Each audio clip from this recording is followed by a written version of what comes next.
Selamat pagi Bapak, kiranya Bapak dalam keadaan sehat, tetap semangat sama Ibu. Dan bersyukur kalau pagi hari ini kita boleh kembali berjumpa di tempat ini. Kita memasuki minggu Advent ketiga, minggu sukacita. Biarlah kita terus merasakan sukacita, menantikan kehadiran Juru Selamat dalam kehidupan kita.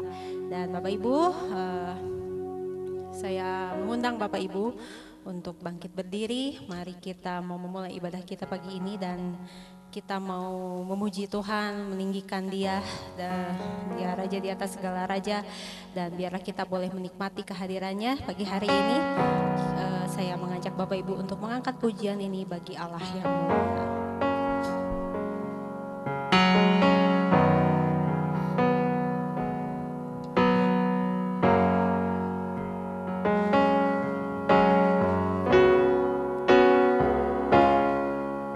Bagi Allah yang mulia, yang bertata di kerajaan surga,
hambanya Pendeta Saud Sihombing untuk membuka ibadah kita pagi hari ini dalam doa.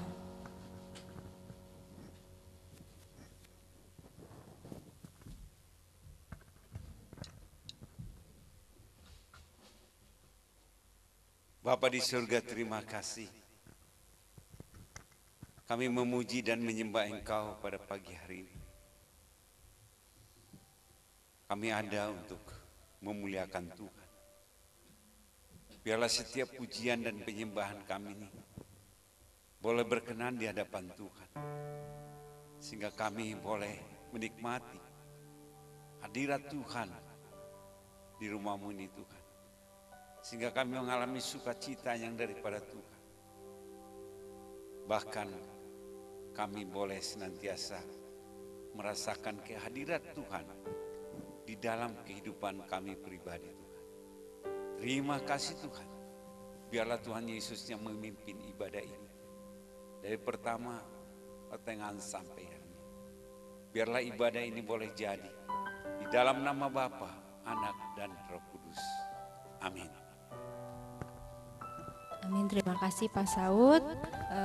Silakan duduk Bapak Ibu, dan kita bersyukur untuk sukacita yang boleh kita terima hari demi hari. Sekalipun mungkin pasti masalah pergumulan selalu ada, tapi Tuhan senantiasa memberikan kekuatan, memberikan sukacita, memberikan kegembiraan dalam kehidupan kita.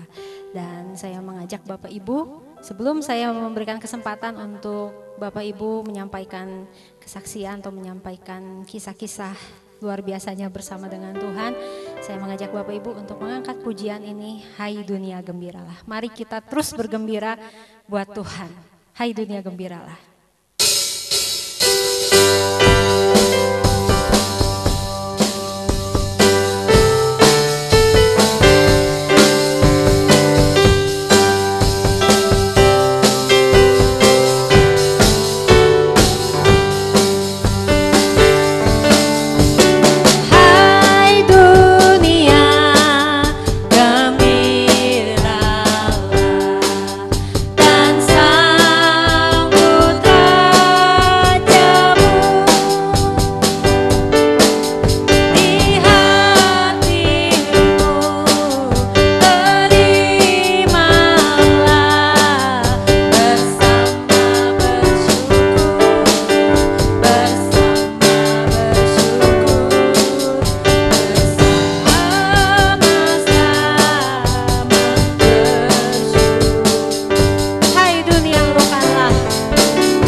Silakan pada yang mau menyampaikan cinta kasih Tuhan, monggo. Mungkin yang berulang tahun 17 Desember atau Ibu Risma mungkin atau yang lain Bapak Ibu atau Bapak Yopi yang di Zoom mungkin mau. Ya, kalau kami saat ini karena ini kan Desember ya, tanggal 17 ada yang ulang tahun, Besok tidak ada yang datang. Nah, kalau besok itu salah satu anak kami namanya Natali. Ya, jadi dia ulang tahun juga. Cuma karena dia di Amerika, jadi mundur 1 hari. Jadi kalau di sini tanggal 17, misalnya berarti di sana tuh tanggal 16. Nah, jadi kalau di sini di ulang tahun 18, nggak mungkin kami kasih selamat sama dia. Kan di sana baru tanggal 17. Tapi karena dia lahir di Indonesia, tetap tanggal 18 kami kirim sesuatu, kirim kasih sayang lah sama dia. Selamat ulang tahun gitu kayak gitu. Nah, jadi memang yang ulang tahun Desember itu kita bersyukur kepada Tuhan lah. Dan terima kasih karena ada juga nama yang sama dengan nama Natali. Ya, ada yang Natalia, ada yang Natali, ya kan. Tapi itu boleh dibilang lahirnya pas dekat dengan peristiwa Natal. 1 minggu sebelum Natal. Ya, kelali 1 minggu Sebelum Natal. hampir sama. Akhirnya anugerah Tuhan turun dengan sukacita, dan kami bangga bagaimana Tuhan menghadirkan dirinya kepada anak-anak kita, dan tanggung jawab kita sebenarnya hampir kebanyakan di antara kita sudah selesai lah. Hanya tinggal anak-anak yang lain yang masih belum, kita percaya masih berjuang, kita minta belas kasih Tuhan, dan pastilah tidak mungkin Tuhan melepaskan generasi kita sampai ya mereka tidak menghasilkan sesuatu atau mendapatkan sesuatu lah. Kita percaya bahwa anugerah Tuhan itu luar biasa buat kita. Nah, Tuhan Yesus memberkati. Amin, terima kasih Bapak. Sekali lagi selamat ulang tahun Natalia. Fantastic 24 ya. Dan juga menyambut ulang tahun Kakak Natali.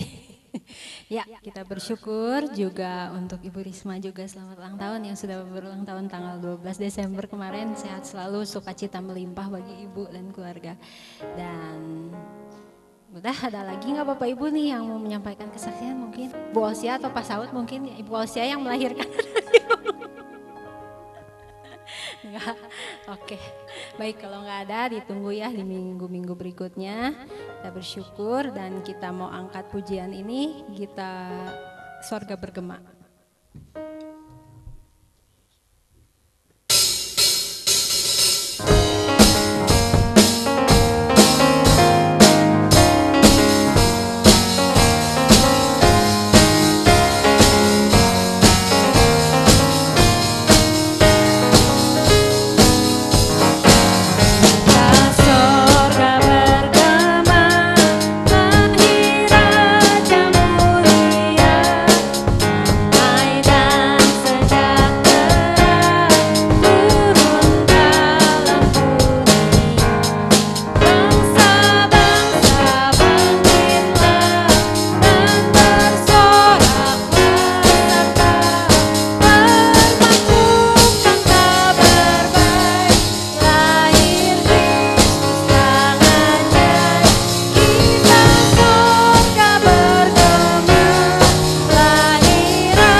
Syukur kita terus bersukacita untuk setiap karya dan rancangan indah yang boleh terjadi atas kehidupan kita pribadi lepas pribadi, dan kita akan masuk untuk mendengarkan kebenaran firman Tuhan Namun sebelumnya saya mengajak Bapak Ibu untuk mengangkat pujian ini, sentuh hatiku.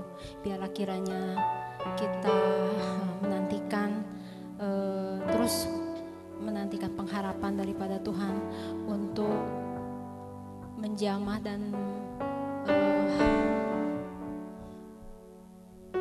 juga untuk biar kiranya hidup kita boleh menjadi alatnya Tuhan.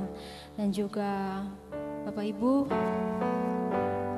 percayalah bahwa di dalam Tuhan senantiasa ada kasih, ada sukacita dan pengharapan dalam menjalani kehidupan ini, dan Dia senantiasa memberikan rancangan terbaik bagi kita masing-masing. Mari Bapak Ibu, kita mengangkat pujian ini, sentuh hatiku.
kasih Bapa, kami bersyukur kepadamu di momen di mana kami mengenang ulang tentang kelahiranmu datang ke dunia ini untuk menyelamatkan segenap manusia berdosa.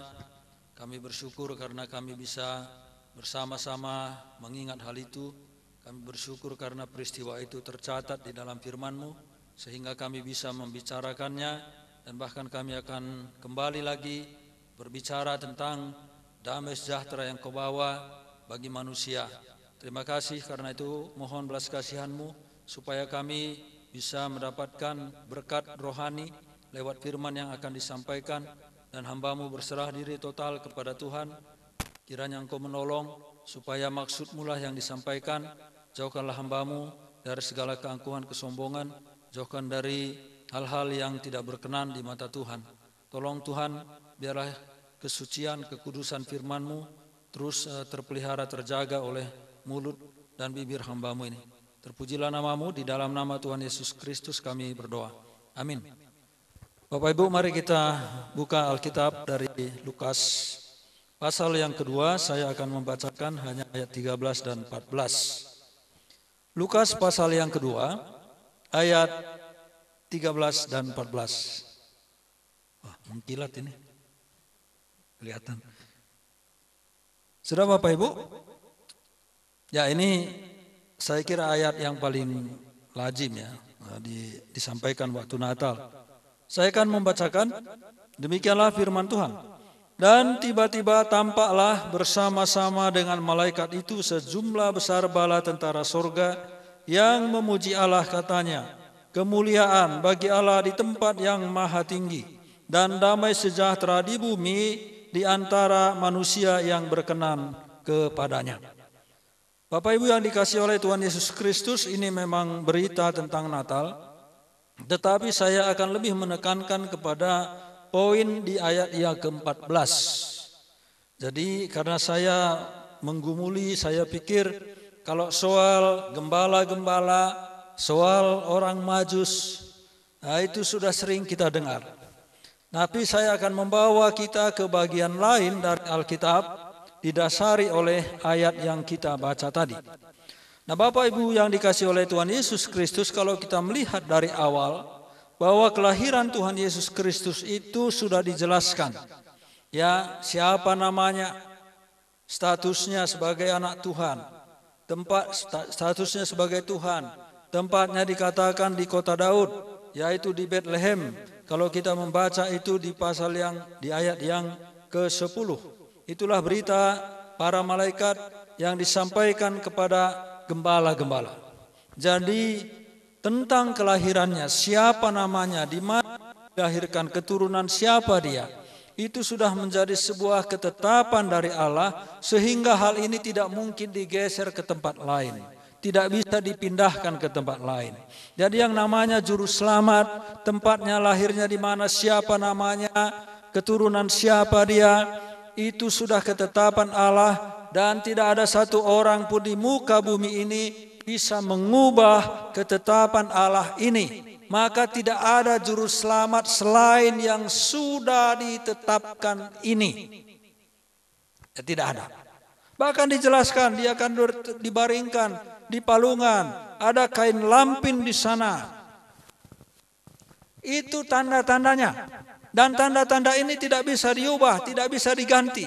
Karena itu maka kalau ada juru selamat katanya di tempat lain, maka itu sudah pasti salah. Karena itu bukanlah ketetapan dari Allah. Sudah pasti salah itu. Ya, itu bukan ketetapan dari Allah. Jadi jangan tergoda lah. Apa katanya, ada juru selamat di sana, ada juru selamat di sana, ada di sana mengajarkan tentang jalan ke surga dan seterusnya. Tetapi tidak mungkin kalau itu bertentangan dengan apa yang dijelaskan di dalam Alkitab. Tidak mungkin itu benar. Itu pasti salah. Karena banyak teori, banyak spekulasi dan segala macam, sehingga menghilangkan keistimewaan Tuhan Yesus sebagai juru selamat. Bahwa dianggap ada juru selamat lain yang bisa membawa atau melalui pengajarannya bisa membawa orang lain ke surga.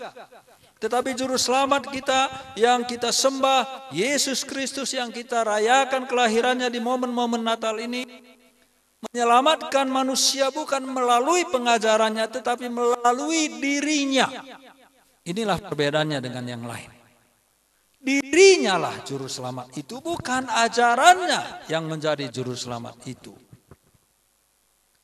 Nah, Bapak Ibu yang dikasihi oleh Tuhan Yesus Kristus, tadi berita yang disampaikan oleh malaikat itu adalah, pujian dari malaikat itu adalah kemuliaan bagi Allah di tempat yang maha tinggi.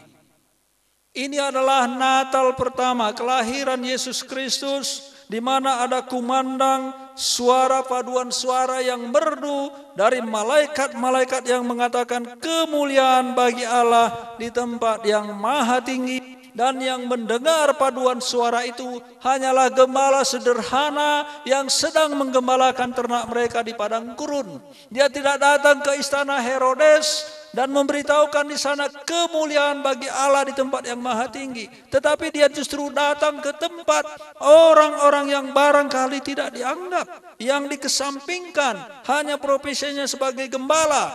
Walaupun kemungkinan besar mereka ini adalah penggembala-penggembala untuk menjadi korban di bait Allah. Kemuliaan bagi Allah di tempat yang maha tinggi. Nah, Bapak Ibu yang dikasihi oleh Tuhan Yesus Kristus, tapi semakin kesini makna Natal itu hilang. Bukan lagi Allah yang dipuji.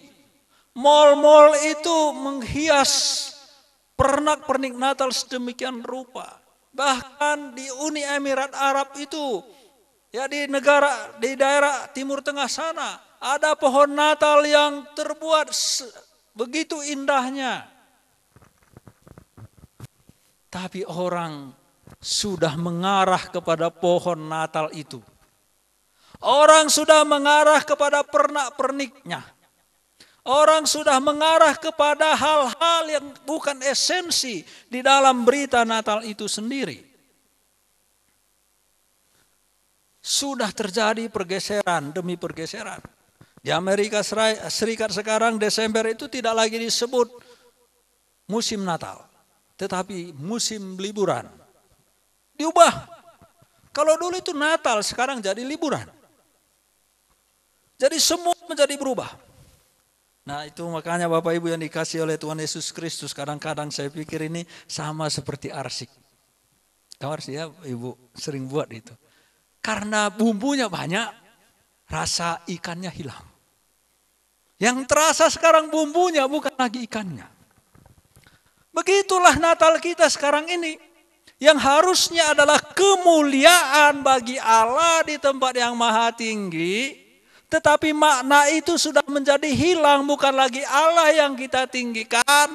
Tetapi pernak-perniknya lah yang kita sanjung-sanjung. Bagus tuh pohon Natalnya. Tingginya luar biasa. Kan begitu?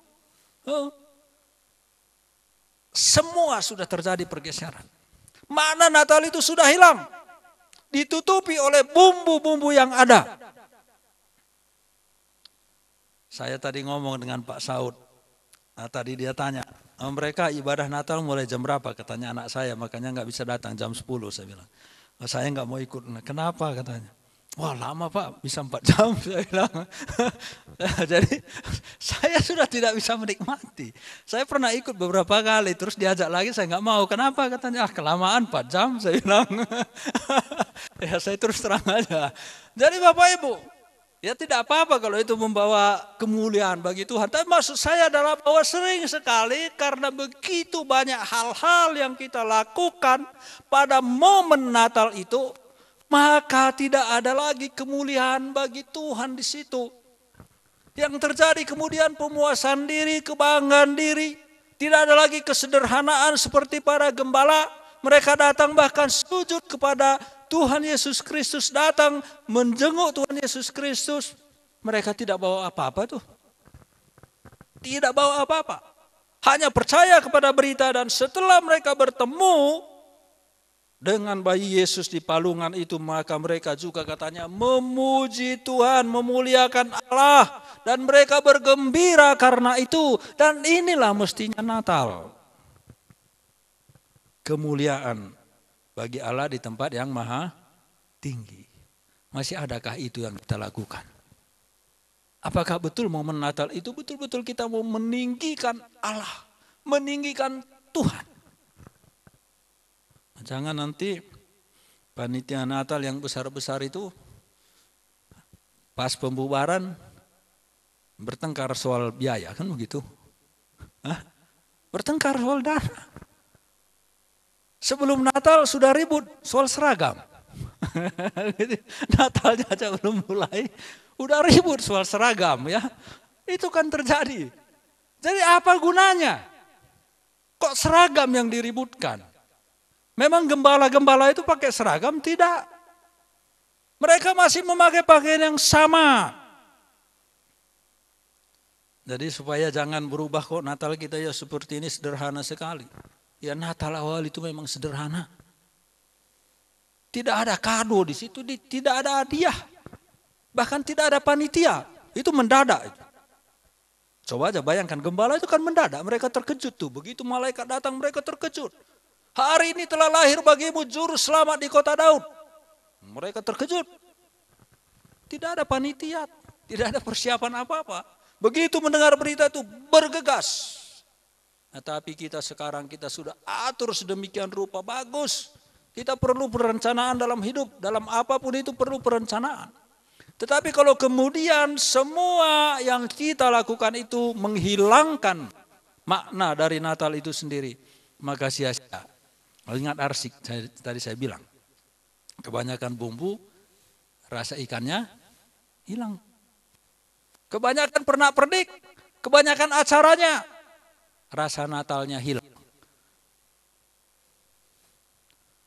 Jadi Bapak Ibu yang dikasihi oleh Tuhan Yesus Kristus, Natal itu momen seharusnya kita meninggikan Allah, kemuliaan bagi Allah di tempat yang maha tinggi. Jadi kalau pada waktu Natal besar-besar tidak ikut nyanyi ke depan, grup kita tidak diundang pun itu tidak masalah. Jangan dipersoalkan. Saya sudah latihan berhari-hari sampai tenggorokan saya kering. Sekarang tampil di belakang lagi katanya. Masih tampil juga lumayan. Nah saudara-saudara, banyak pergeseran yang sudah terjadi. Banyak nilai-nilai yang seharusnya ada menjadi hilang karena hal-hal yang bukan fundamental di dalam Natal itu sendiri. Karena itu mari kita kembali berbalik. Momen-momen Natal ini semakinlah kita memuliakan Allah. Tadi seperti firman Tuhan mengatakan kemuliaan Allah, kemuliaan bagi Allah di tempat yang maha tinggi, dan yang menaikkan pujian itu adalah sekelompok malaikat. Dan seharusnya kita bersama dengan malaikat ini mengatakan kemuliaan bagi Allah di tempat yang maha tinggi. Inilah seharusnya yang kita lakukan. Mengikuti kelompok malaikat ini. Dan kemudian diikuti oleh gembala-gembala. Maka di ayat yang ke-20 dikatakan begini. Maka kembalilah gembala-gembala itu sambil memuji dan memuliakan Allah. Karena segala sesuatu yang mereka dengar dan mereka lihat semuanya sesuai dengan apa yang telah dikatakan kepada mereka. Memuji, memuliakan Allah. Perhatikan, mereka datang sebagai gembala. Setelah bertemu dengan Tuhan Yesus masih gembala tidak? Tetap gembala. Mereka kembali lagi menggembalakan. Yang berubah sekarang adalah suasananya. Suasana hati. Sekarang mereka memuji, memuliakan Allah. Gembala ya tetap gembala. Ini saya sudah bertemu dengan juru selamat. Kok sama saja? Ya iya sama, tapi hati kita itu yang harusnya berubah. Ini yang berubah karena bertemu dengan juru selamat. Pertama itu tadi, kemuliaan bagi Allah di tempat yang maha tinggi. Yang kedua, di ayat yang 14 itu, dan damai sejahtera di bumi di antara manusia yang berkenan kepadanya. Damai sejahtera. Pertama, kemuliaan bagi Allah. Yang kedua, damai sejahtera. Damai sejahtera di bumi di antara orang yang berkenan kepadanya. Tapi Bapak Ibu, Apakah Natal itu kemudian betul membawa damai sejahtera? Apakah kehadiran Yesus Kristus itu kemudian membawa damai sejahtera? Seperti yang kita harapkan, seperti yang kita pandang, seperti yang kita pikirkan. Sebetulnya itu berbeda. Kalau kita perhatikan, saya akan membawa kita ke Yohanes 14 ayat 27.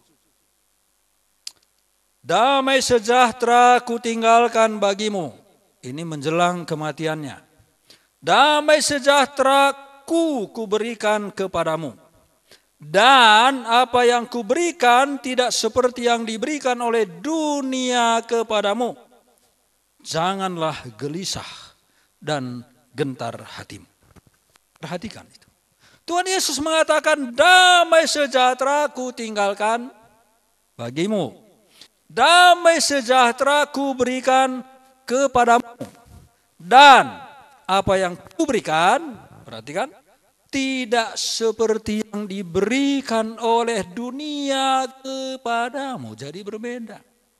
Berbeda damai sejahtera dari Tuhan Yesus yang diberikan oleh Tuhan Yesus dibandingkan dengan damai sejahtera yang diberikan oleh dunia ini. Itu berbeda. Jadi kita tidak bisa menyamakan damai sejahtera kita dengan damai sejahtera orang-orang yang belum bertemu dengan juru selamat. Tidak bisa. Nah, Bapak Ibu yang dikasihi oleh Tuhan Yesus Kristus, inilah sebetulnya yang saya mau bahas lebih banyak. Tuhan Yesus mengatakan begini di Yohanes pasal 16 ayat 33. Semuanya itu kukatakan kepadamu supaya kamu beroleh damai sejahtera dalam aku. Dalam dunia kamu menderita penganiayaan. Tapi kuatkanlah hatimu.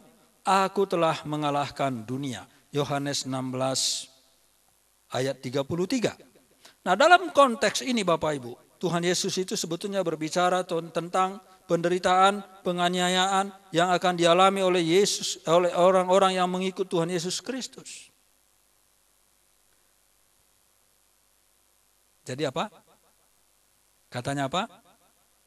Supaya kamu boleh damai sejahtera. Maksudnya apa? Dia menceritakan ini loh yang akan kamu alami.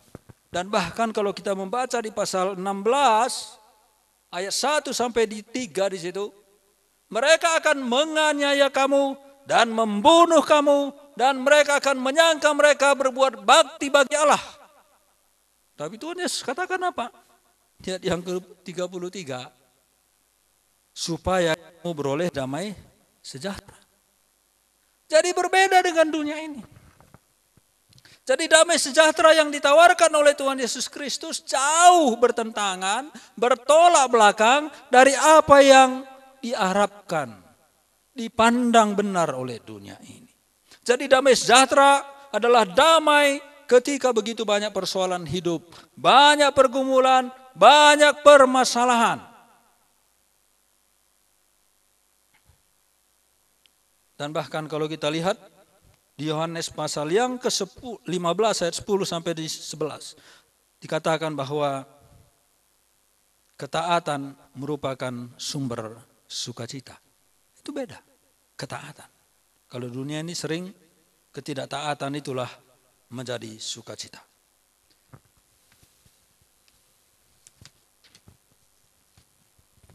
Tadi Tuhan Yesus mengatakan bahwa dia telah mengalahkan dunia ini. Damai sejahtera ku berikan kepadamu, damai sejahtera ku tinggalkan kepadamu. Apa yang diberikan oleh dunia ini berbeda dengan apa yang diberikan oleh damai sejahtera yang diberikan oleh Tuhan Yesus Kristus. Dan Tuhan Yesus mengatakan, aku telah mengalahkan dunia ini.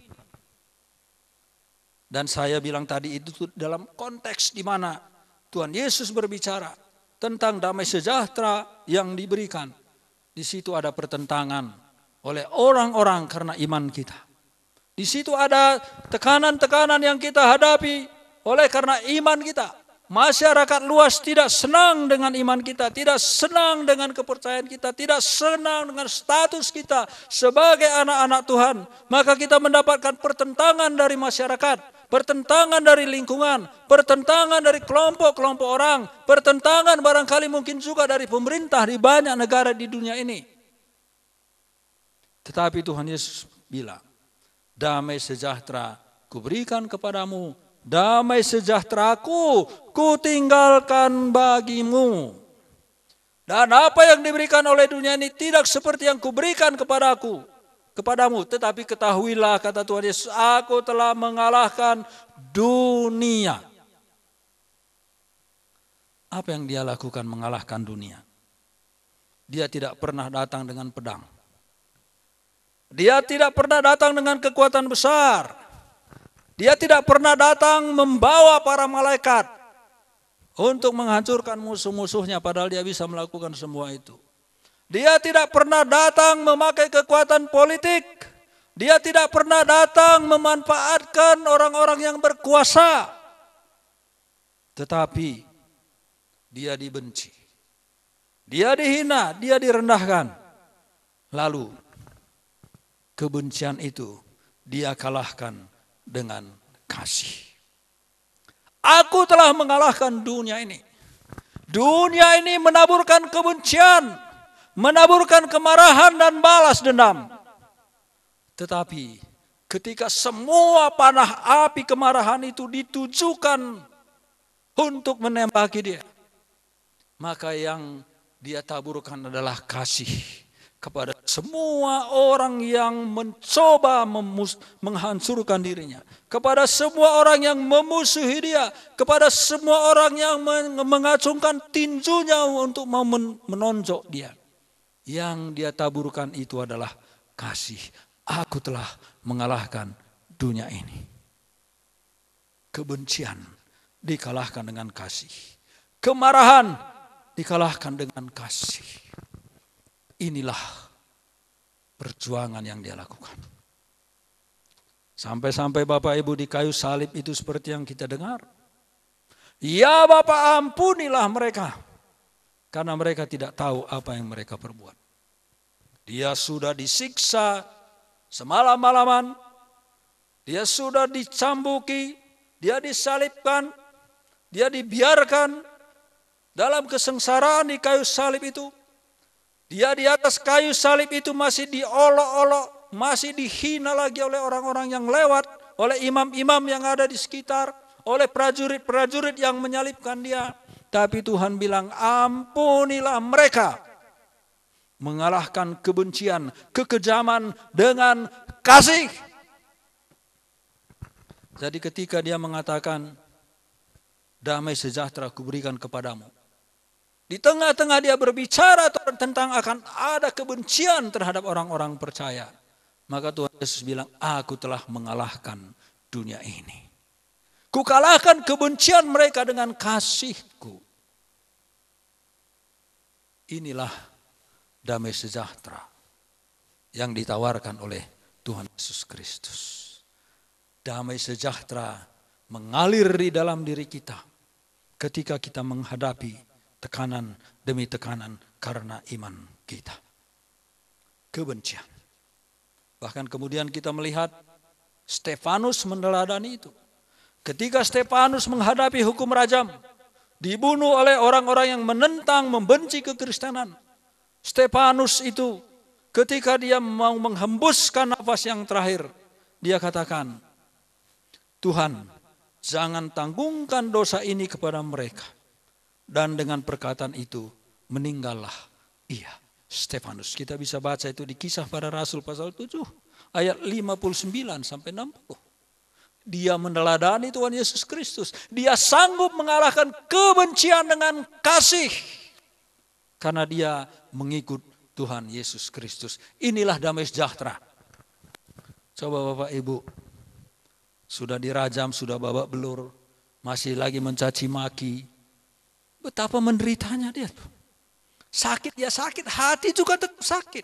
Tetapi begitu dia melepaskan pengampunan, mungkin lukanya masih sakit tapi hatinya sembuh. Tapi kita lebih banyak menyimpan kemarahan, dendam. Kita tidak mau mengampuni sehingga nggak sembuh-sembuh. Tapi Stefanus meneladani Tuhan Yesus Kristus dan kita pun bisa melakukan itu. Pertama, tadi mengalahkan kebencian dengan kasih. Mengalahkan kekayaan dengan kesederhanaan. Kita ini kan semua sederhana hidup kita. Kadang kita berpikir, oh enak sekali lah orang itu. Bisa begini, bisa begitu, bisa ke sana, bisa kemari. Nah saya buat 2 contoh. Ya, saya harap ini tidak ya mengganggu nanti teman saya yang mendengar. Saya tidak sebut namanya. Suatu ketika tante saya telepon kami. Dia lagi ada di Bandung. Dia 53 tahun, sudah profesor. Dalam jurusan itu baru dia yang profesor, lebih 100 rekan-rekannya dosen itu di jurusan itu saja. Baru dia yang profesor dan dia termasuk junior sebenarnya. Nah, pikir kami ya karena sudah lama tidak bertemu, baguslah dia hubungi kami karena dekat dengan rumah itu. Karena kami di atas dia di bawah ya, kami di Sukahaji, dia di Setrasari, jadi hanya 5 menit kurang sudah sampai gitu ya. Lalu kami makan malam bersama, ceritalah dia. Saya kena kanker payudara stadium 3. Saya kaget sekali. Saya kaget sekali. Selama ini saya lihat posting memberi seminar di sana, memberi seminar di sini, diundang ke sana, diundang ke sini menjadi pembicara. Enak sekali hidupnya. Bisa ke sana kemari. Dan bahkan dia menyebut saya ini wanita panggilan katanya. Maksudnya dipanggil untuk mengisi seminar. Ya, enak sekali pikir. Tapi begitu dia menyampaikan saya sedang kanker payudara stadium 3. Saya baru sadar. Ternyata dia memiliki masalah yang sangat besar. Masalah yang sangat besar. Beberapa hari yang lalu, rekan saya, teman dari dulu, sudah lama, dia telepon saya. Bisa kita bertemu hari ini? Oh bolehlah, jam 5, siapkan makan malam ya, saya bilang. Oh ya. Ya karena teman sudah biasa gitu ya. Saya bertemu, saya kira kita akan berbicara, ya bergembira, bersukacita lah. Curhat dia kepada saya. Menyampaikan unek-uneknya. Ternyata persoalan hidupnya begitu besar. Tetapi selama ini saya amati di medsosnya. Dia lagi liburan di sana, lagi main di sana, lagi ada di Israel. Enak sekali lah orang ini. Itulah dalam benak saya. Tetapi begitu dia curhat, hati saya begitu luluh. Bahkan setiap hari saya pikir, saya ingat, saya doakan. Bersama dengan tante saya itu. Berat sekali hidup mereka ini Tuhan. Nah saudara yang dikasih oleh Tuhan Yesus Kristus, kita lihat mungkin hidup itu tampaknya begitu hebat, begitu wah, begitu menggembirakan, begitu menjanjikan, begitu penuh dengan hal-hal yang baik. Tetapi diselidik demi selidik, ternyata masalahnya lebih besar dari masalah yang sedang kita hadapi. Mungkin hidup kita itu hanya sederhana, biasa-biasa saja. Tetapi kita tidak punya beban yang berat, yang harus kita tanggung, yang harus kita pergumulkan. Mungkin kita hanya berjalan dari waktu ke waktu soal beras. Tetapi orang lain soal nyawa. Saudara-saudara, Tuhan Yesus mengalahkan kekayaan dengan kesederhanaan. Kalau kita membaca di dalam Alkitab, waktu dia ditahirkan di bait suci sesuai dengan aturan, maka orang tuanya hanya mempersembahkan sepasang burung tekukur atau 2 ekor burung merpati. Kenapa? Karena mereka tidak punya uang. Umumnya orang mempersembahkan domba. Tetapi karena dia adalah lahir dari keluarga yang biasa-biasa saja, lahir dari keluarga yang sederhana, maka dia hanya bisa mempersembahkan 2 ekor burung merpati atau burung tekukur. Tidak lebih dari itu. Dia tidak sanggup untuk memberikan domba. Inilah yang dialami oleh Tuhan Yesus, juru selamat kita. Dan bahkan ketika kita membaca tadi, dia dilahirkan, dia bahkan berbaring di dalam palungan. Palungan itu juga bukan milik dia, bukan milik keluarganya, tetapi punya orang lain. Dia lahir di palungan. Saya yakin kita semua lahir ini di atas ranjang, walaupun mungkin tidak di rumah sakit. Saya dulu sama bidan. Nah, saudara-saudara, tapi Tuhan Yesus lahirnya itu di palungan. Dia tidak lahir di istana Herodes. Dia tidak lahir di istana imam besar. Dia tidak lahir di tempat-tempat terhormat. Tetapi dia hanya lahir di tempat yang biasa-biasa saja. Kekayaan berbanding dan berlawanan dengan kesederhanaan.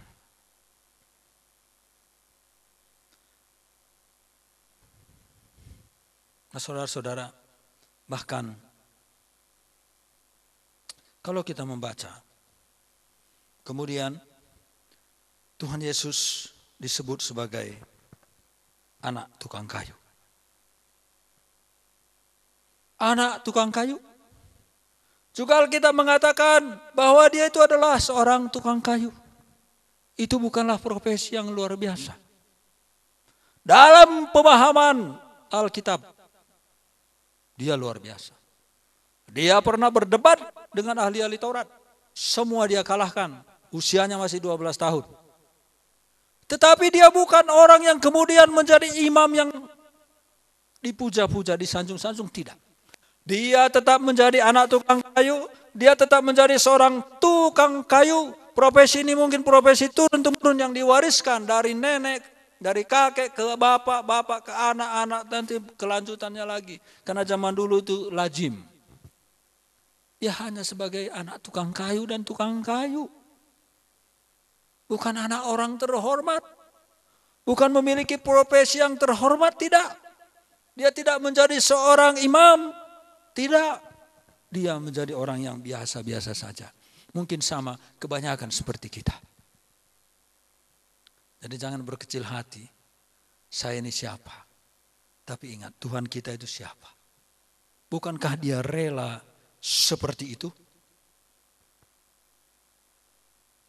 Kalau kita membaca di Matius pasal yang ke-8 ayat 20, Lukas 9 ayat 58, Tuhan Yesus mengatakan begini. Yesus berkata kepadanya, serigala mempunyai liang dan burung mempunyai sarang. Tetapi anak manusia tidak mempunyai tempat untuk meletakkan kepalanya. Apa katanya?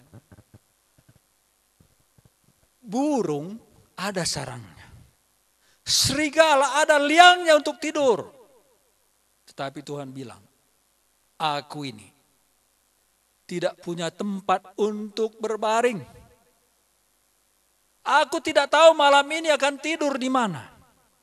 Kalaupun malam ini aku tidur di rumah ini, mungkin besok hari saya tidak tahu harus tidur di mana.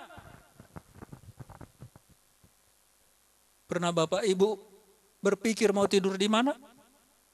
Semua kita tahu jalan pulang dan kita akan tidur di rumah. Tetapi dia tidak tahu di mana dia akan tidur malam ini, di mana dia akan tidur besok.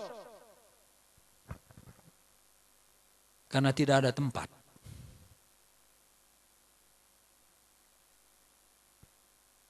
Sesusah-susahnya kita semuanya masih tidur di atas kasur.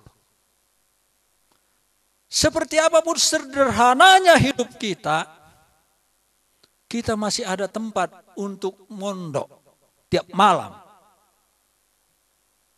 Tapi ini tidak. Karena dia selalu dalam pengembaraan. Pelayanan dari desa ke desa, dari satu tempat ke tempat lain. Tidak ada jaminan bahwa dia bisa tidur di rumah. Tidak ada jaminan bahwa dia bisa tidur di tempat yang nyaman. Tidak ada. Jadi dia tidak memiliki bantal yang empuk, kasur diisi air katanya. Ya, teman saya pernah bilang, saya tidur di kasur di dalamnya air katanya. Saya tidak tahu kalau bocor gimana itu. Nah saudara-saudara, tidak. Tidak.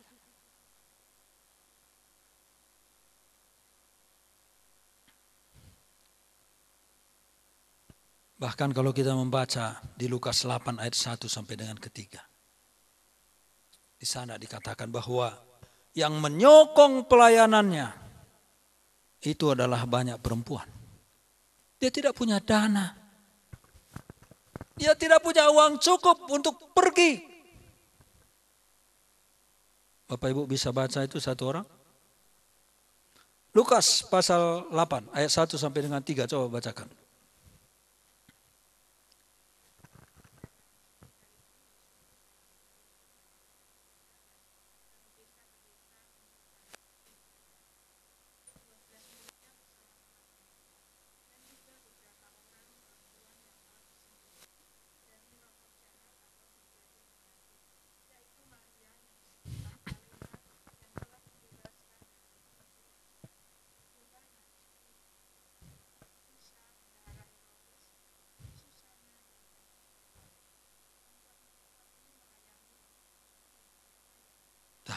Perempuan-perempuan ini melayani rombongan itu dengan kekayaan mereka. Tidak punya apa-apa Bapak Ibu. Enggak ada jaminan. Tadi dikatakan tidak punya tempat untuk membaringkan kepala. Tapi sekarang kalau mau pergi dari satu desa ke desa lain, konsumsi kita bagaimana? Nanti kita mau makan bagaimana? Dia tidak punya uang, tidak punya stok. Sehingga dia ditopang oleh perempuan-perempuan yang tadi disebutkan. Jadi Bapak Ibu ini perempuan-perempuan lebih berjasa ini daripada laki-laki. Enggak ada disebut di sini laki-laki yang mendukung dalam dana sini. Perempuan semua, ibu-ibu. Ibu-ibu semua nih, ibu-ibu semangat. Walaupun muridnya 12 itu tetap juga harus didukung oleh ibu-ibu ini. Nah Bapak Ibu bayangkan itu. Kalau dia kaya raya, tentu tidak seperti ini. Dia bisa pakai uangnya sendiri. Tetapi tidak ada, tidak punya. Sehingga harus didukung, harus disokong pelayanannya. Oleh perempuan-perempuan yang tadi sudah disembuhkan.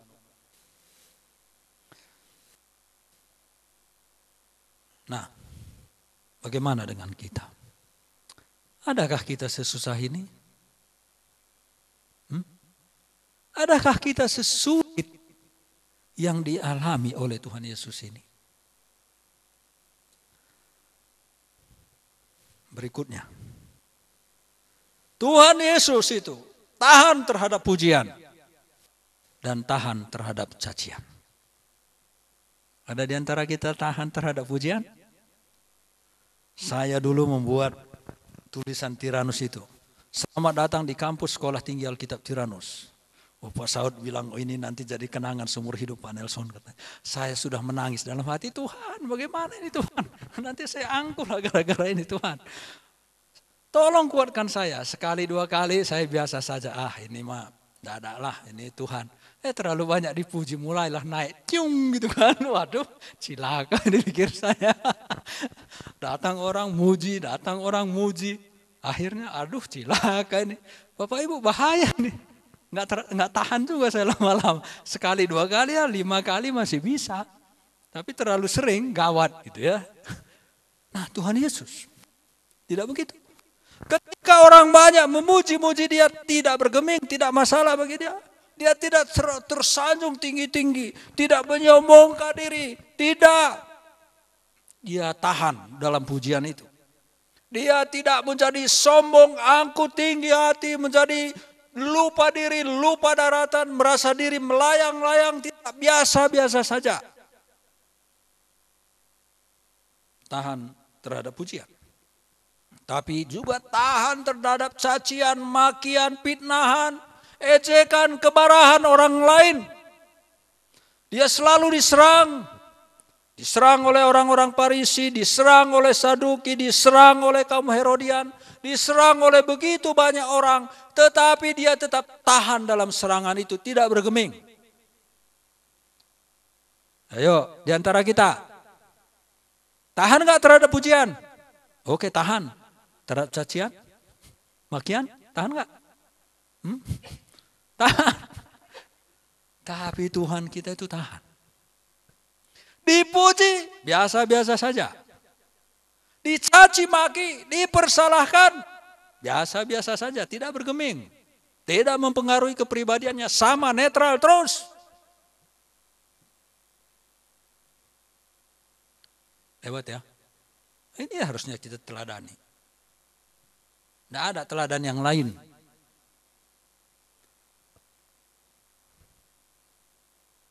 Ejekan itu kan banyak. Diejek ketika dia ditangkap. Diejek ketika dia diadili. Diejek ketika dia disalib. Tidak ada masalah. Dia tidak marah-marah. Dia tidak membela diri. Dia tidak menyalahkan orang. Dia tidak menyalahkan Yudas Iskariot. Tidak. Biasa-biasa saja. Kalau dia mau. Dia bisa memakai kuasanya. Dia bisa menghabiskan semua orang yang melawannya. Semua orang yang memusuhinya. Kalau dia mau. Kalau dia tidak tahan terhadap ejekan itu. Dia bisa balas dendam. Tetapi dia tidak memakai semua itu. Dia tahan terhadap ejekan. Kalau saya jalan, saya kuat. Jika dihina orang, saya akan pakai kekuatan saya. Kamu belum kenal siapa saya. Biasa gitu ya. Itu semua di terminal itu anak buah saya. Wah kan gitu ya. Padahal enggak ada anak buahnya di terminal. Cuma temannya ada gitu ya. Nah saudara-saudara itu manusia. Tetapi Tuhan Yesus itu enggak. Kamu tidak tahu siapa saya. Om saya jenderal. Wah gitu ya. Yang jenderal kan omnya gitu.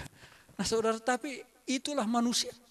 Tetapi Tuhan Yesus walaupun dia bisa menggerakkan seluruh malaikat dari surga sana. Tidak. Biasa-biasa saja. Tahan terhadap pujian. Tahan terhadap ejekan. Ayo, ada? Tidak ada. Nah saudara yang dikasihi oleh Tuhan Yesus Kristus tadi, Tuhan Yesus mengatakan apa? Damai sejahtera ku berikan kepadamu. Damai sejahtera ku tinggalkan kepadamu. Apa yang kuberikan kepadamu tidak seperti yang diberikan oleh dunia ini. Tetapi jangan gentar dan gelisah hatimu, aku telah mengalahkan dunia ini. Apa yang bagi dunia ini merupakan damai sejahtera. Apa yang bagi dunia ini merupakan sesuatu yang bisa dibangga-banggakan. Tuhan Yesus bilang, aku sudah mengalahkan semua itu. Jadi kita juga bisa mengalahkan semua yang bisa kita anggap mendatangkan damai sejahtera kita. Mungkin kita kesulitan dalam ekonomi. Mungkin kita tidak dihormati, tidak dihargai. Mungkin kita dibenci, mungkin kita dimarah-marahi dan seterusnya. Tetapi karena Tuhan Yesus sudah memberikan damai sejahtera di dalam diri kita, maka kita juga bisa meneladani apa yang dilakukan oleh Tuhan Yesus Kristus. Karena dia tadi mengatakan damai sejahtera ku berikan kepadamu, damai sejahtera ku tinggalkan kepadamu. Maka kita bisa melewati semua fase hidup kita, seberat apapun, sesulit apapun itu, karena dia adalah datang untuk memberi damai sejahtera itu. Tadi malaikat Tuhan mengatakan damai sejahtera di bumi di antara manusia yang berkenan kepadanya. Maka yang bisa membuat kita betul-betul memiliki damai sejahtera, kita harus hidup berkenan di hati Allah, mengikuti teladan dari Tuhan Yesus Kristus. Maka tantangan apapun yang kita akan hadapi, maka kita bisa bersikap sama seperti Tuhan Yesus. Dan dia akan menguatkan kita supaya Natal kita ini betul-betul Natal yang membawa damai sejahtera dan memuliakan Tuhan, bukan menjadi Natal yang kemudian mau memuaskan diri kita sendiri. Tidak seperti itu Bapak Ibu yang dikasihi oleh Tuhan Yesus Kristus. Banyak kita gagal menikmati damai sejahtera Karena kita salah menilai damai sejahtera itu sendiri. Kita bukan lagi menilainya seperti penilaian Allah. Tidak menilainya seperti apa yang dialami oleh Tuhan Yesus Kristus. Kita tidak melihat bagaimana Tuhan Yesus ketika menghadapi semua yang saya tadi sudah jabarkan di depan. Dia tetap hidup di dalam damai sejahtera itu. Dia tetap hidup di dalam kehidupan yang normal, wajar, tidak terganggu sama sekali. Dia tetap hidup di dalam kasih dan mengasihi dan mengalahkan kebencian itu dengan kasih. Karena dia memiliki damai sejahtera yang sempurna di dalam dirinya sendiri. Satu-satunya yang saya lihat, Tuhan Yesus itu sedih. Ada tercatat di Lukas pasal 23. Ayat 37, Matius 23, 37, ada di Lukas 13 ayat 34. Nah di sana sebetulnya dia sedang menangis Yerusalem. Dia sedih. Bapak Ibu, salah seorang saya mengajak kita untuk membaca Lukas 19. Ayat 41 sampai dengan 44. Lukas 19 saja. Ayat-ayat tadi sebagai referensi saja. Ada Matius 23 ayat 37, Lukas 13 ayat 34. Tapi sekarang saya mengajak kita satu orang bacakan Lukas 41, Lukas 19 41 sampai dengan 44.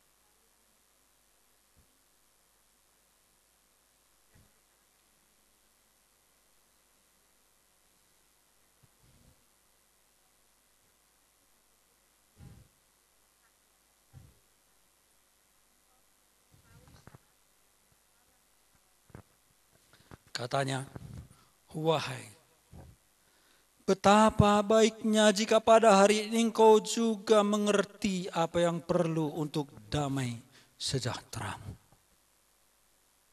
Tadi, kalau kita melihat di pasal 2, damai sejahtera di bumi bagi orang yang berkenan kepadanya.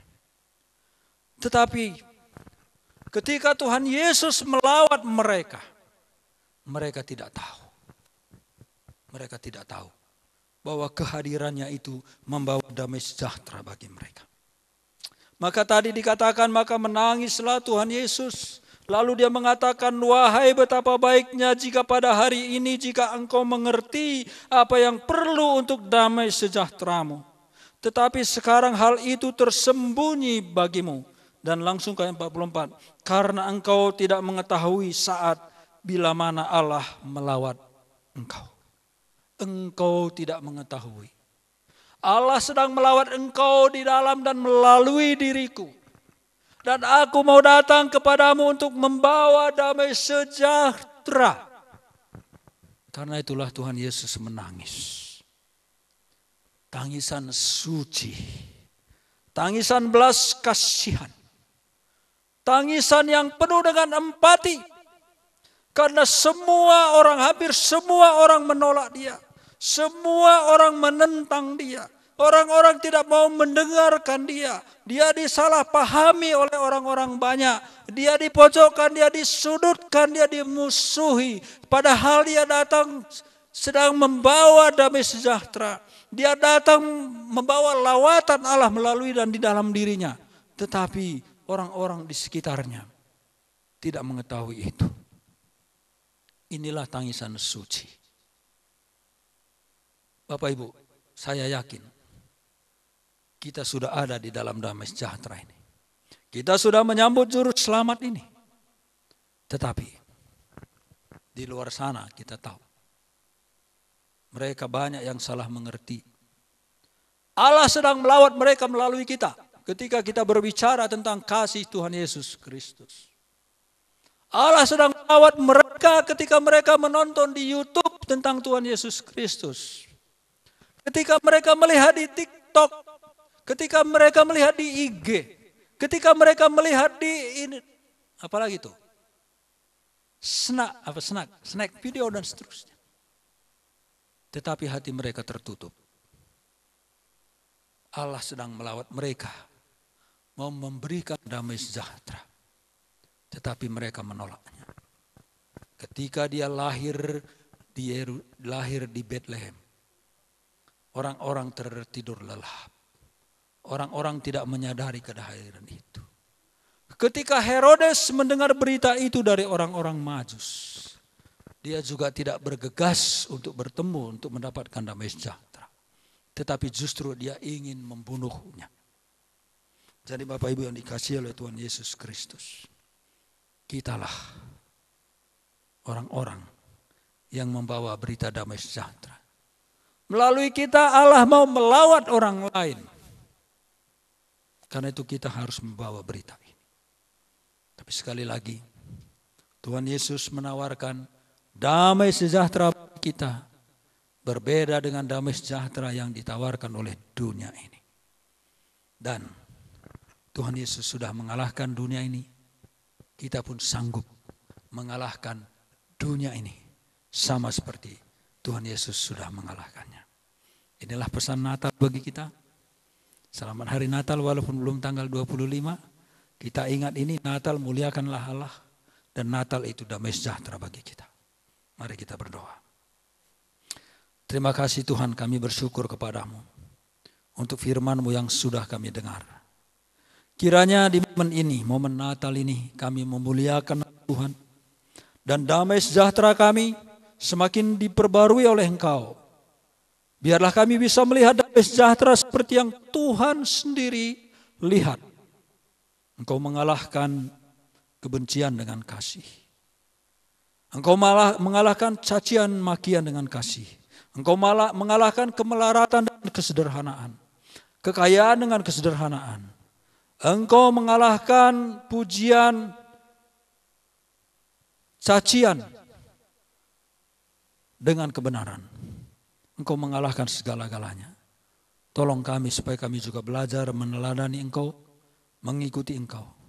Supaya hati kami diliputi oleh damai sejahtera itu. Walaupun mungkin kami dalam keadaan kekurangan. Dalam keadaan kesehatan yang kurang stabil. Mungkin kami juga dalam keadaan tersisihkan. Mungkin kami juga dalam keadaan yang merasa diri hidup gagal. Tetapi biarlah kiranya damai sejahtera-Mu memerintah atas hidup kami. Terima kasih Tuhan. Biarlah firman-Mu ini terus bergema dalam benak kami. Mewarnai hati nurani kami. Sehingga terpancar dari kehidupan kami. Ketika kami diperhadapkan dengan pergumulan-pergumulan hidup kami. Terpujilah nama-Mu. Terpujilah Allah di tempat yang maha tinggi. Kemuliaan bagi-Mu dan damai sejahtera bagi manusia di bumi yang berkenan kepadamu. Di dalam nama Tuhan kami Yesus Kristus kami berdoa. Amin.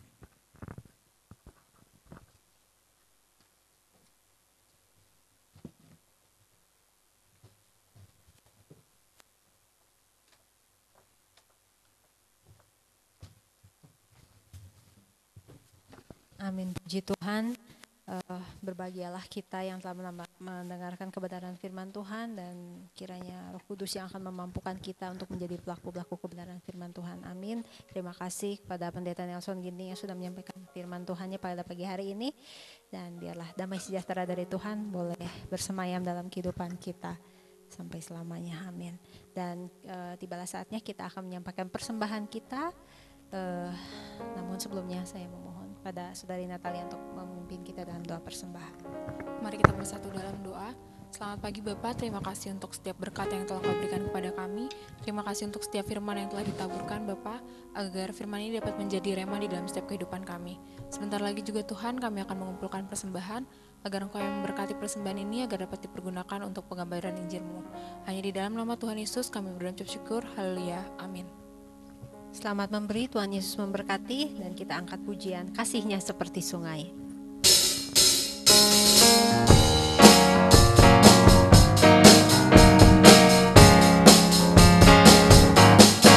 Kasih-Nya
saya persilahkan waktu dan tempat.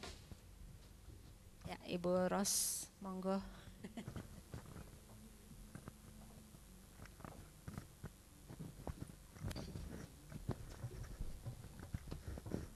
Tiba saatnya kita akan mendengarkan warta jemaat. Namun sebelumnya saya terima kasih kepada Pendeta Nelson yang sudah menyampaikan firman Tuhan. Terima kasih Pak, Tuhan Yesus memberkati. Warta kita hari ini, mari kita simak baik-baik. Laporan persembahan dari tanggal 10 Desember sebesar 1.540.000. Terima kasih kepada Bapak Ibu yang sudah memberikan persembahan maupun perpuluhan. Tetapi juga kami menginfokan bagi siapa saja yang mau memberikan persembahan melalui rekening sudah tertera, yaitu di OCBC NISP ya. Bisa dilihat. Nah, lalu pengumuman yang kedua adalah di antara jemaat GMI Menara Pengharapan ada beberapa orang yang berulang tahun.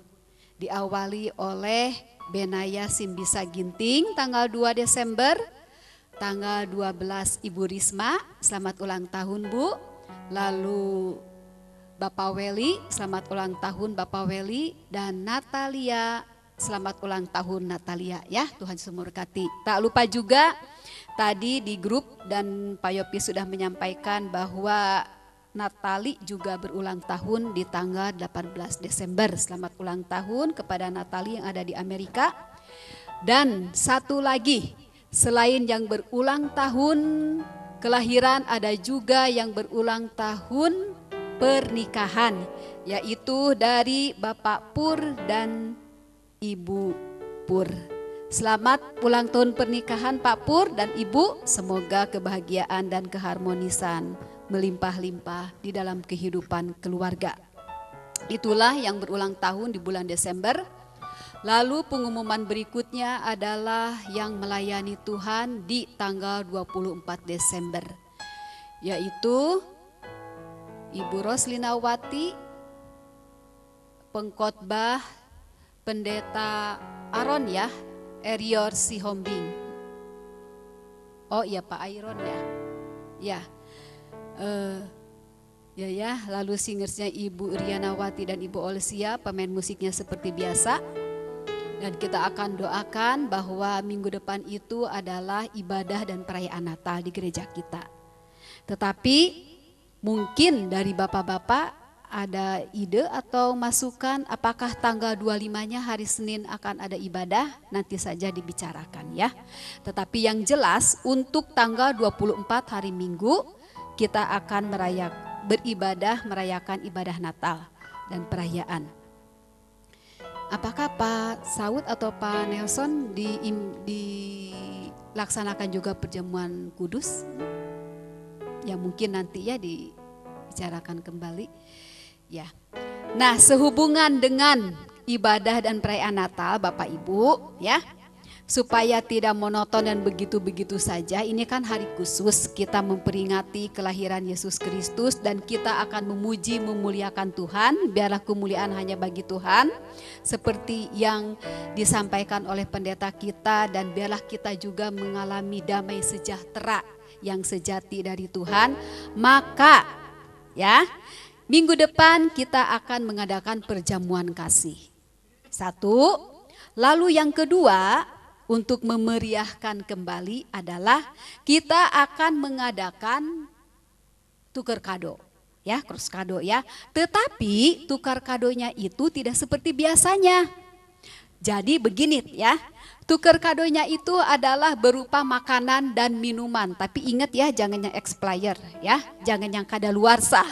Jadi sebelum Bapak Ibu membeli, lihat-lihat dulu, karena ini kan menyangkut makanan kesehatan ya bagi tubuh kita. Oh ini untuk sampai tahun berapa, tanggal berapa. Nah contohnya seperti ini. Misalnya saya yang bernama Roslinawati, saya harus membeli makanan atau minuman yang mana minuman itu diawali dengan kata R. Misalnya Roma kelapa, reglo atau segala macam ya. Itu dari saya. Misalkan dari Ibu Olsia apa? Oreo, ya Oreo betul. Atau minumannya apa? Ya ada oatmeal ya, oatmeal bisa. Apalagi yang maaf kata, misalkan yang sarapannya selalu memakan oatmeal, misalkan ya dari Panelson Nexstar, waduh, misalkan ya kue Nexstar. Dari Natalia Nastar, wah buat saya mah nggak apa-apa. Pak Nelson suka sekali Nastar ya, bukan promosi, bukan. Tapi memang benar. Dari itu Samuel S. apa? Misalkannya susu boleh, nggak apa-apa. Pokoknya iya betul. Minuman dan makanan. Nah, biayanya ya minimal 25.000. Kalau lebih itu lebih bagus ya. Ya merupakan hak milik yang luar biasa, nanti yang mendapatkannya misalkan ya di jumlah-jumlah minuman lengkap, makanan atau buah-buahan juga boleh 100.000. Wah luar biasa. Damai sejahteranya bertambah. Jadi itu ya Bapak Ibu ya, minimal 25.000, boleh buah-buahan, makanan ataupun minuman, pokoknya yang bisa langsung dikonsumsi oleh kita. Jadi minggu depan itu selain kita membawa makanan yang dibagi-bagi seperti biasa ya, budaya kita ini budaya jemaat mula-mula selalu berbagi dan menikmati makanan. Nanti juga kita pulang ke rumah masing-masing membawa makanan dan minuman dari tukar kado kita ya. Nah, tetapi tidak hanya membungkus makanan, minuman atau buah-buahan. Di dalam kado tersebut, Bapak Ibu secara pribadi menuliskan satu ayat. Ya, ayat ini Bapak Ibu gumulkan, apa ya kira-kira ayat yang tepat buat orang yang mendapatkan kado dari saya. Misalnya seperti Pak Nelson misalkan ya. Biasanya kan seorang penginjil itu ayat-ayatnya tidak pernah jauh dari penginjilan misalkan. Sebab di bawah kolong langit ini tidak ada nama lain misalkan ya, segala macam lah. Nah jadi silakan Bapak Ibu menuliskan ayat Alkitabnya 1 atau 2. Jadi ketika saya mendapatkan kado misalkan dari Ibu Olsia memberikan ayat ya kepada saya yang harus saya baca dan saya imani, saya syukuri seperti itu. Jadi kita bukan hanya dipuaskan secara fisik tetapi juga secara kerohanian ya. Moral kita ini benar-benar dilengkapi juga oleh ayat firman Tuhan. Bungkus kadonya bebas ya, mau berwarna-warni juga bebas, mau pakai koran juga tidak apa-apa. Dan nanti teknisnya kita langsung aja di tempat minggu depan. Ya Bapak Ibu ya, mohon kerjasamanya kita memeriahkan bersama-sama. Kita memang sederhana tempat ini, tetapi kesederhanaan itu juga bisa kita nikmati melalui kebahagiaan yang sejati. Ya, amin. Ya, ditunggu minggu depan ya. Lalu pengumuman berikutnya seperti biasa kita akan mendengarkan atau kita ada kesempatan untuk mendengar khotbah melalui Radio Cepi ya. Seperti tadi setiap hari Minggu pukul 18. Apa ya biasanya bahasanya itu 7 menit sebelum apa gitu ya. Saya suka lihat, oh ya dengarkan, kadang ada lagu dulu selingan, kadang apa gitu ya. Nah itu yang disampaikan, di-share oleh Pak Yopi. Berikutnya, nah seperti biasa juga kita akan berdoa bersama-sama. Pokok doa yang akan kita doakan pertama bangsa dan negara Indonesia, Bandung Raya dan sebagainya. Ya, khususnya kita akan berdoa buat Natal kita minggu depan dan bagi keluarga-keluarga yang akan berlibur ke kampung halaman atau ke tempat-tempat pariwisata. Kita juga doakan bersama-sama ya. Baik Bapak Ibu, mari kita berdoa.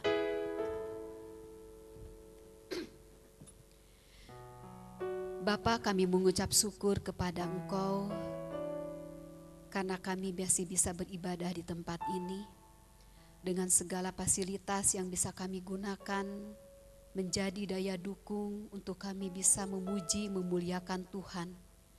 Untuk kami bisa dengan tenang beribadah di tempat ini, kami bersyukur ya Tuhan.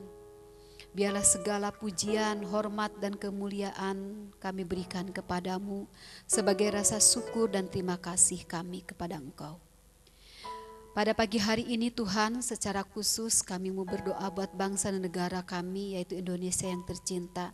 Kami berdoa biarlah di bulan Natal ini Engkau memberikan hujan pertobatan.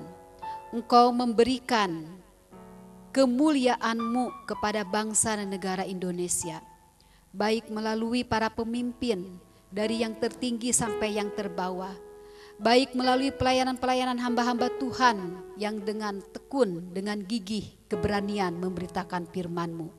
Kami rindu biarlah Tuhan mengurapi setiap para pemimpin kami, supaya mereka benar-benar dengan hikmat-Mu dapat memimpin bangsa dan negara kami dengan benar, dengan jujur, dengan takut akan Tuhan. Tidak mementingkan kepentingan pribadi atau golongan, tetapi bersatu padu memajukan bangsa Indonesia semakin bermoral, semakin berdaulat, semakin menjunjung tinggi perbedaan yang ada di dalamnya, dan semakin mengutamakan persatuan dan kesatuan. Bapa, kami berdoa buat segala aspek bidang yang ada di negara kami, khususnya perekonomian, politik, apapun itu ya Tuhan, pendidikan, supaya semakin hari semakin mengalami perubahan ke arah yang lebih baik. Bapa, kami juga berdoa untuk gereja-gereja Tuhan yang ada di negara kami. Biarlah gereja-gereja-Mu ya Bapa senantiasa memiliki kesempatan, hak untuk melaksanakan ibadah, hak untuk melaksanakan sebagaimana mestinya umat-umat Tuhan bisa memuji dan memuliakan nama Tuhan. Kami berdoa buat aparat, kami berdoa buat pemerintahan yang ada supaya tetap mendukung terhadap kaum minoritas untuk melaksanakan peribadahannya. Bapa, kami juga berdoa untuk secara khusus Gereja Metodis Injili. Secara sinodal, Tuhan tolong supaya kesatuan dan persatuan senantiasa terjalin dan terjadi. Kekompakan untuk menyatakan program sehati sepikiran terutama tahun depan ya Bapak. Dan biarlah setiap apa yang digumulkan, setiap apa yang dirindukan oleh setiap sinode ini boleh berjalan dengan baik seturut kehendak-Mu. Kami juga berdoa ya Bapa untuk khususnya Gereja Metodis Injili Menapah Harapan di tempat ini. Kami bersyukur buat orang-orang yang membantu kami, khususnya buat orang yang memiliki tempat ini dan pengelolanya, sehingga kami bisa diberikan kesempatan untuk beribadah di tempat ini. Kami percaya Tuhan mengasihi mereka dan terus memberkati mereka baik secara usaha maupun keluarga mereka masing-masing. Bapa, kami berdoa juga untuk rencana kami minggu depan tanggal 24 kami akan mengadakan ibadah Natal dan perayaan. Biarlah kesempatan boleh kami dapatkan, boleh kami miliki supaya kami bisa sehati, sepikir, bersuka cita, bersorak-sorai, menikmati Natal ini dengan penuh kasih, dengan penuh sukacita di tempat ini ya Bapak. Biarlah hamba Tuhan yang melayani-Mu sungguh-sungguh bisa mempersiapkan diri baik secara pengetahuan firman Tuhan, baik secara fisik, mental. Tuhan berikan kesehatan, Tuhan berikan kekuatan, hikmat-Mu turun ke atas beliau, juga kepada semua anak-anak-Mu yang melayani di tempat ini minggu depan. Tuhan, kami juga berdoa buat jemaat-jemaat-Mu yang berulang tahun di bulan Desember, dari anak sampai dewasa sampai orang tua, dari pernikahan, ulang tahun pernikahan dan ulang tahun kelahiran. Tuhan, terima kasih buat pemeliharaan-Mu, kesetiaan-Mu dalam kehidupan mereka. Terima kasih buat pertolongan-Mu, terima kasih buat kasih-Mu, keselamatan yang Kau berikan kepada mereka. Biarlah Tuhan yang terus memberkati mereka satu persatu, melimpah-limpahkan kasih-Mu, kemurahan-Mu di dalam kehidupan mereka. Dimanapun mereka berada, berkatilah pelayanannya, berkatilah pekerjaannya, dan tolonglah setiap pergumulan yang mereka hadapi. Terima kasih Bapa, kami juga berdoa buat jemaat-jemaat-Mu yang sakit Tuhan sembuhkan, yang lemah Tuhan kuatkan, bahkan yang tidak ibadah di sini sekalipun, mungkin mereka ibadah tempat yang lain, tapi kami percaya Ketika Roh Kudus bekerja dalam hati mereka dan mereka pun mempersembahkan hidup mereka sepenuhnya kepada Tuhan, maka pertumbuhan iman pun boleh terjadi di dalam kehidupan mereka. Kami pun berdoa kepada gembala sidang kami, Pak Yopi dan istri Ibu Yani, Tuhan memberkati mereka di dalam masa pelayanan mereka, di dalam usia yang semakin bertambah. Tuhan terus memberikan kesehatan, kekuatan, kemampuan untuk melayani Tuhan, baik secara keluarga, gereja maupun masyarakat. Tuhan berkati kehidupan keluarganya, juga seluruh anak-anak, cucu dan mantunya, dan apapun yang dikerjakannya boleh berhasil demi kemuliaan nama Tuhan. Terima kasih Bapa, kami menyerahkan sepenuhnya kehidupan kami ke dalam tangan-Mu, dan hanya di dalam nama Tuhan Yesus kami menyerahkan doa ini. Amin. Saya serahkan kembali kepada Tuhan pengakuan iman rasuli.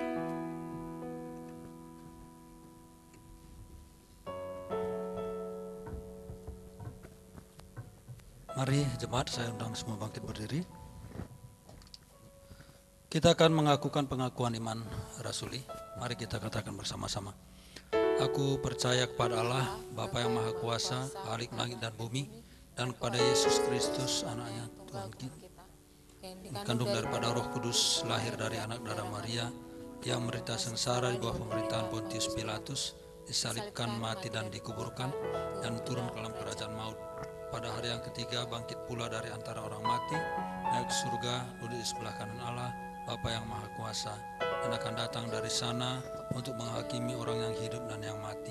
Aku percaya kepada Roh Kudus, gereja yang kudus dan am, persekutuan orang kudus, pengampunan dosa, kebangkitan daging dan hidup yang kekal. Amin. Bapak Ibu yang dikasihi oleh Tuhan Yesus Kristus, arahkanlah hatimu kepada Tuhan dan terimalah berkat dari Dia. Diberkatilah rumah tanggamu, diberkatilah pekerjaanmu, diberkatilah kesehatanmu, diberkatilah anak cucumu, diberkatilah engkau di rumah maupun di luar rumah, diberkatilah sepanjang hari, sepanjang waktu, dan Tuhan akan memberkati, memberikan kelimpahan. Dan biarlah berkat-berkat ini tercurah di dalam nama Bapa, Anak, dan Roh Kudus sampai Maranatha, Tuhan Yesus datang kembali. Amin. Di kehadiran-Mu.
Dan juga seluruh kehidupan kami juga, biar kiranya Engkau sertai Tuhan. Terima kasih untuk ibadah pada pagi hari ini yang boleh berjalan lancar seturut dengan kehendak-Mu. Terima kasih Bapa, dan kalau sebentar kami akan berpisah satu dengan yang lain, kiranya Engkau sertai kami kemanapun kami melangkah. Biar kiranya Engkau senantiasa memberkati kehidupan kami Tuhan. Terima kasih Bapa, dan juga kalau sebentar kami juga akan menikmati berkat-Mu yang telah disediakan oleh anak-anak-Mu. Kiranya Engkau memberkati setiap tangan-tangan yang sudah menyediakannya, dan berkati makanan ini biar boleh menjadi kekuatan buat kehidupan kami Tuhan. Terima kasih Bapa. Terpujilah namamu, biar kiranya Engkau senantiasa juga menyertai kehidupan kami. 1 minggu ke depan kami percaya Engkau terus pimpin dan sertai. Hanya di dalam nama Yesus Kristus kami berdoa dan bersyukur. Mari yang percaya dan mengasihi Tuhan sama-sama katakan amin. Selamat hari Minggu.